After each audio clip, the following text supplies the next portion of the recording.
Hi, Bill here with 30-Minute Woodshop. Thanks for joining. Today I want to show you how to make a 3-tiered plant stand. As a matter of fact, a large 3-tiered plant stand for large plants. So what I have here for materials, I'm starting out with these pre-cut 18-inch, 17.5-inch rounds that are 1 inch thick.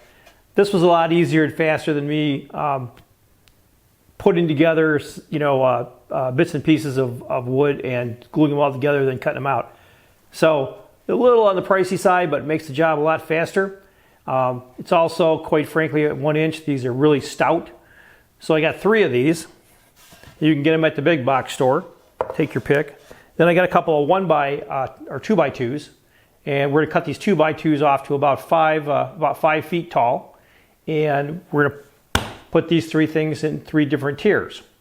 So if you're interested, there's a link in the bottom. Hit see more and you'll find a link to my blog, which has a dimension sketch for this, so you can make it yourself. Let's start making.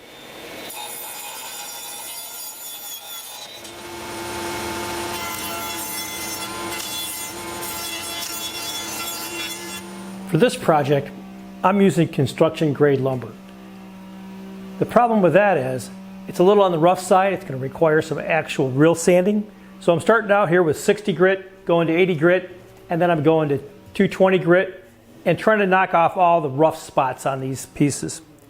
My suggestion to you, however, is to get some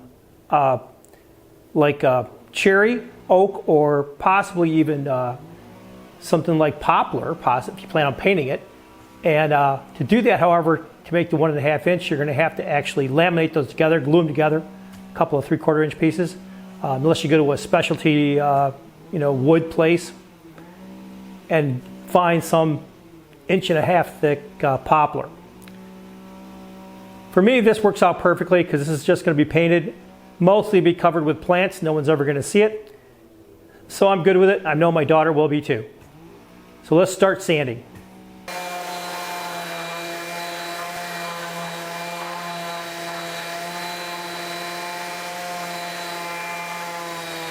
Well, we have a couple things going on here. It's time to cut the dados in the legs that the shelves will fit into.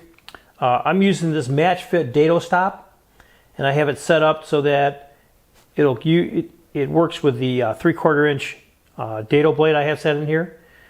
The shelves I have are actually 1 inch thick, so 3/4, and it's got to go over another 1/4 inch. So the way I have this set up works perfectly. I have to say, if you don't have if you're doing any kind of a lot of dado work, this is really easy to do. If you don't have this, another way to do it is just nibble it with a single blade. Takes you a little bit longer, but works just as well. You have to be a little more careful. This one, once it's set up, works perfectly, and I've already run my test pieces, so I'm pretty happy with it. I've got it set up right now for the very top one, which is going to be 2 inches. So that's 2 inches from here to the edge of the blade, and I'm ready to start cutting. I'm going to do 9 total, and then I'll be done. So let's start making some noise.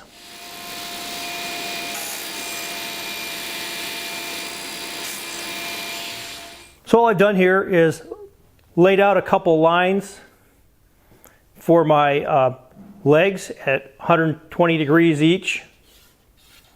So this gives me my spots where my legs are going to touch down. Now what I have to do is come back, and I got to sand off a flat spot in each one of these locations on all 3 of those.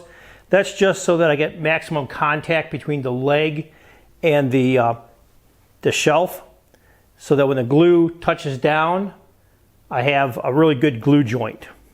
So the next thing I'm going to do is sand those flat spots, and we should be good to go. All right, got the marks.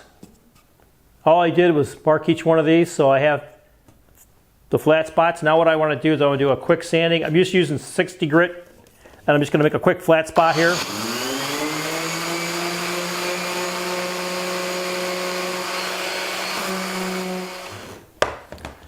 Because this is pine, it sands very quickly and nice and easy with that 60 grit. So I got a flat spot. I'll do that to all these. Then I'll have a great touchdown point for my legs and a great glue interface whenever I get in gluing these together. Let's keep working. Please. Now what I want to do, I'm into some final sanding here. The flat surfaces, I've done some sanding, hand sanding on the edges. Didn't need a lot, but I'm going to do the rest of the surfaces, the flat surfaces with 220, which should be more than enough for this pine. It'll take down, they're actually pretty nice already, but it'll make them a little bit smoother and a little bit nicer. So let's start sanding.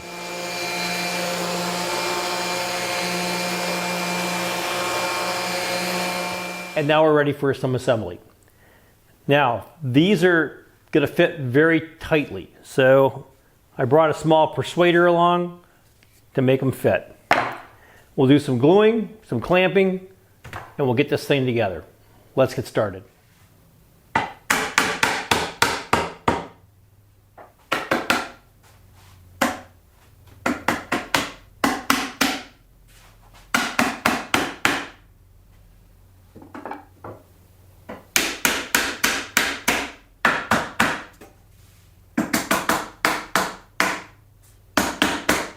We're all glued and clamped.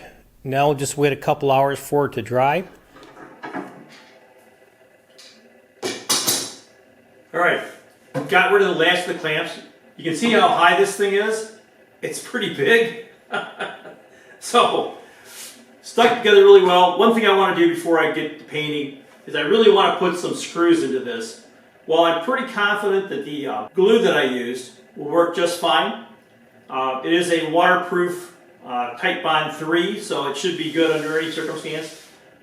But I'm thinking that I want to put a couple screws in here just to make sure. So I'm going to grab some trim screws, I think, and use those to secure this just a little bit better than what it currently is, just in case. So let me grab some screws. I'll drive those, and then we'll get to painting. To secure this, I'm using these 1.5" number 8 trim head screws. That's pretty much all I need. I'm just looking to hold it together. I'm not looking here to put in a 3" deck screw or something. I could do that. I shouldn't need that with all the glue I put on these, but we'll do that. This uses a T10 Torex.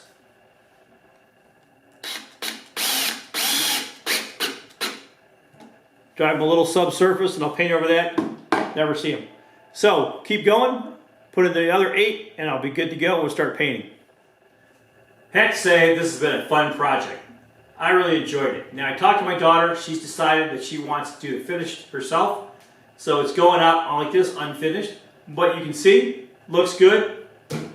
No rocking. Went together really well. Everything's super accurate. So I don't have to worry about the thing, not doing well. If you want to build this, all right, check out my blog. You'll find a dimension sketch. Go to the Timor, hit blog. In the middle of that, you'll find dimension sketch. Click on that, and you can build one of these. It's about an hour build, maybe, depending on if you have the right tools. Speaking of which, I do have a list of tools and things that I use down at the bottom. Feel free to explore that. You might find something you can use or something you need. Check them out. And hey, hopefully you got something out of this. And if you did, do me a favor and hit like and subscribe. I'd really appreciate that. And until next time, folks, hey, good making.